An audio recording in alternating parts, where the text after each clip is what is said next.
हमारा आखिरी ऑपरेशन है। सभी सोल्जर्स खड़े हो जाओ।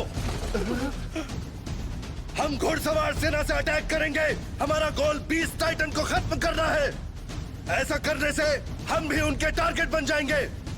तो जैसे ही बीस्ट टाइटन हम पर अटैक करने वाला होगा, हम एक साथ हमारा स्मोक सिग्नल फायर करेंगे।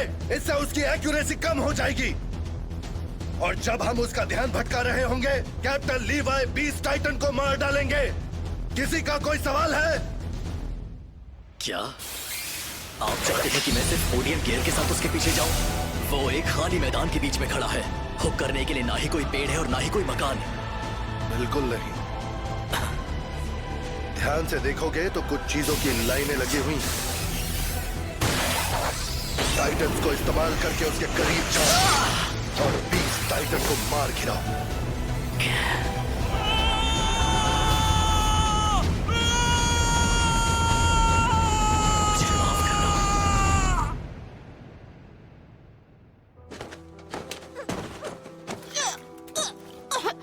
खड़े रहकर इंतजार करने का मतलब है कि हम पर और ज्यादा पत्थरों की बारिश होगी। जल्द से जल्द तैयार हो जाओ। सच बताइएगा, क्या हम सभी यहाँ मरने वाले हैं? हाँ बिल्कुल। अगर हम मरने ही वाले हैं तो आपका मतलब है कि हम लड़ते हुए मारे जाएं? बिल्कुल सही। रुको, अगर हम मरने ही वाले हैं तो क्या फर्क पड़ता है?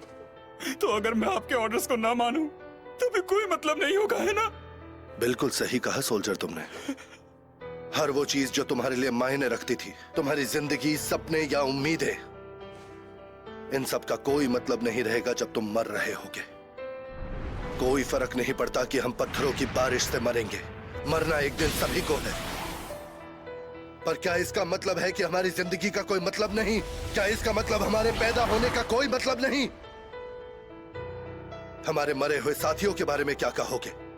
उनकी जिंदगी का क्या? उनका कोई मतलब नहीं? बिल्कुल नहीं। उनकी यादें हमारे लिए मायने रखती है।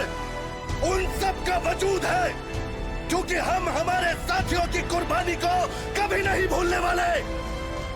और आज जब हम मौत की तरफ बढ़ेंगे तो हम हमारे बचे हुए साथियों से यही उम्मीद रखेंगे, क्योंकि मेरे सोल्जर्स मौत के सामने भी निडर होकर आंखों से आंखें मिलाकर खड़े रहते हैं। मेरे सोल्जर्स आगे बढ़ते हैं। मेरे सोल्जर्स दहाड़ते हैं।